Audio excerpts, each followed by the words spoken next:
I'm wondering how there's been so much misinformation spread about Proposition 50. You know what? I'm going to take a look at this brochure. About Proposition 50. My husband was like, are you seriously going to read that? And I'm like, yes, I am. It says that Proposition 50 will put the power in the hands of the people of California and not backroom politicians. Lie, lie, lie. Lie. There's really no amount of mental gymnastics people can try to do to make this make any sense. How does removing the independent committee that we voted on in 2008 to draw our maps because of gerrymandering in California, how is removing that bringing the power back to Californians' hands? This would cost $290 billion, or a $12 billion deficit, and now if anyone out there criticizes Newsom at all, he says that they have California derangement syndrome, not wanting to be taxed at 50% for the homeless to do fucking meth and take shits on the sidewalk, and also not wanting your fucking house to burn down while there's no water in the fire hydrants. Yeah, that's California derangement syndrome. All right, let's begin. Proposition 50 is a topic that is frequently discussed in the news. In any case, what's the big deal? All right, Californians, if you're sick and tired of Newsom and his cronies that are cheating, then you got to make sure that on November 4th, a special election is happening and you vote no on Prop 50. Essentially what Prop 50 is determining if Gavin Newsom and his cronies continue to cheat, or do we continue to allow an independent commission to determine the districting line. If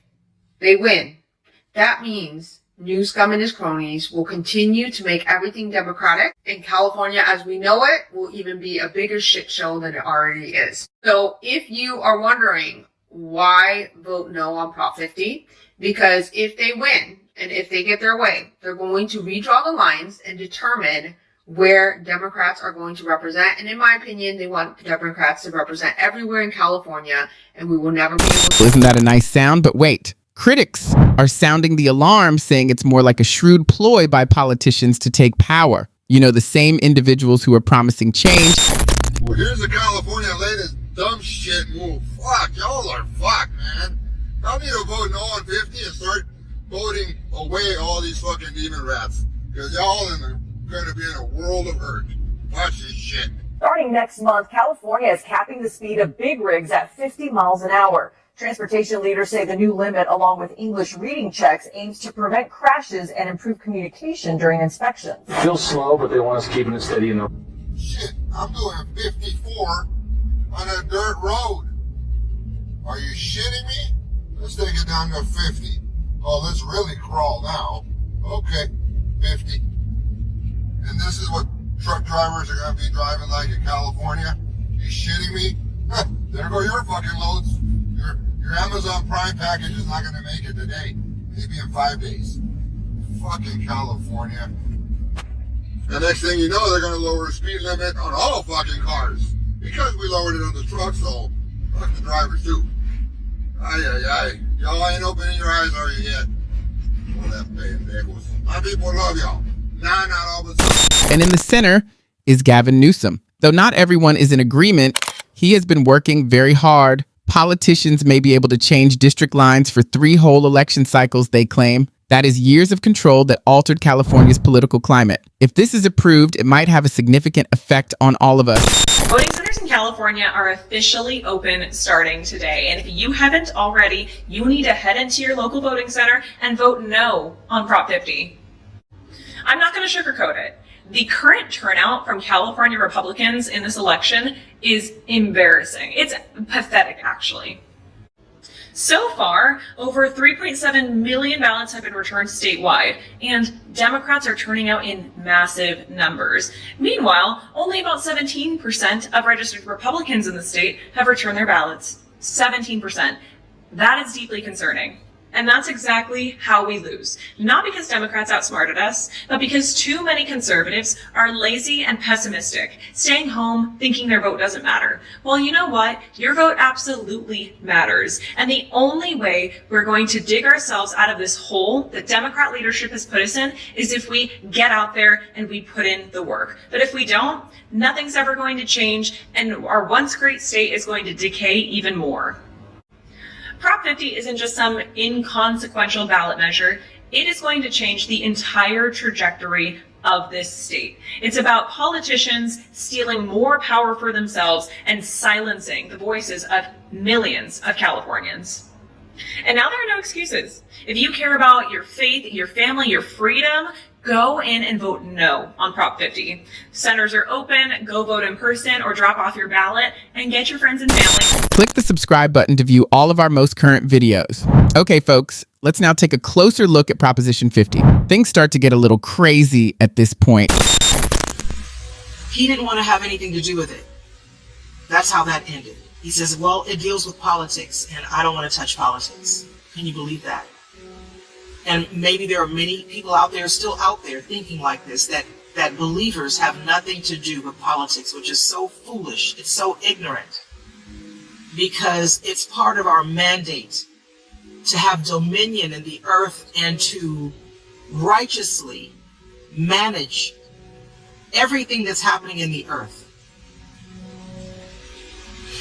There's a huge difference between world and earth, and you need to understand that. So take some time and look that up. That's one thing. Put a pin in that. Let's move a little bit beyond to Mr. Newsom, who's been a nuisance for quite some time. In 2022, I believe it was, he signed a bill, 351 AB, which all these ABs, they're just abominations, for California, that as of 2027, it has been proposed over our state that we will move into utilizing human beings as compost, as fertilizer. These are the men that have come together to tell us in California that we must put a stop to President Trump, and we must do what is right. We must protect democracy. Therefore, we must vote yes. And I pray to the Lord Jesus Christ that you are listening, because everything they say yes to, you say no to, if you're in your right mind. And everything they say no to, you say yes to, if you're in your right mind. Think about it for a moment. If this initiative passes, it could reshape California politics in a dramatic and troubling way. Though it's marketed as redistricting reform, in reality, it hands even more power to state legislators, the very people who've long exploited district maps to secure their own positions. And here's the real danger. The process itself can be twisted and manipulated. Remember when California voters stood up years ago and said, enough? We demanded an independent commission to ensure fairness because politicians had been effectively guaranteeing their own re-elections by drawing borders that stifle competition. Now, Proposition 50 threatens to undo all of that progress. The stakes couldn't be higher. After decades of politicians bending districts to fit their needs, this proposal risks returning control to the very hands voters once took it from. And to my surprise, there was the gentleman who had been in the restroom. He's up at the snack bar ordering something, just as casual. And so I said, that guy over there, he was in the women's restroom watching this woman undress, and she's on her way up here right now. I said, so I need you to handle this. They said, oh, I know who he is. I'm sorry, there's nothing we can do about that. I said, excuse me? They said, there's nothing we can do about that. He just got registered to be a woman at the DMV. I didn't know what the heck they were talking about. I thought they just lost their minds.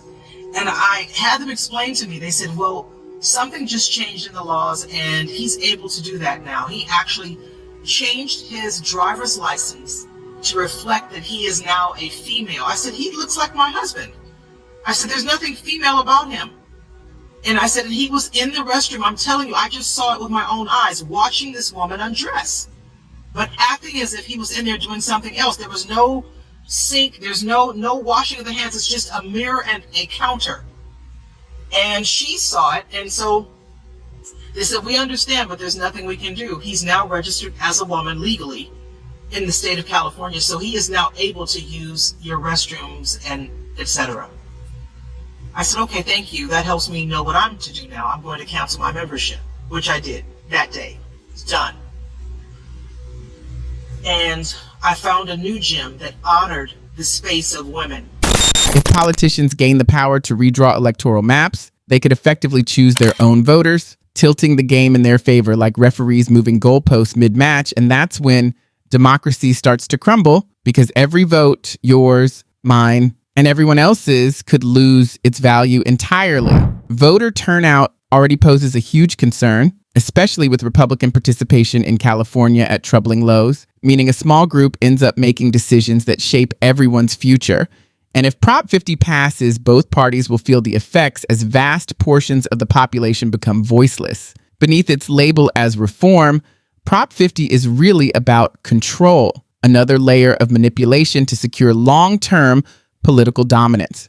Gerrymandering has always tempted those in power, creating safe seats that protect incumbents, and this measure would only repeat that cycle under the guise of progress. The financial toll is also staggering, with an estimated cost of nearly $290 million, funds that could instead strengthen housing, education, or infrastructure rather than deepen political privilege. And because California wields enormous influence on national policy, its redistricting choices ripple far beyond its borders, shaping federal outcomes and potentially turning genuine representation into partisan engineering.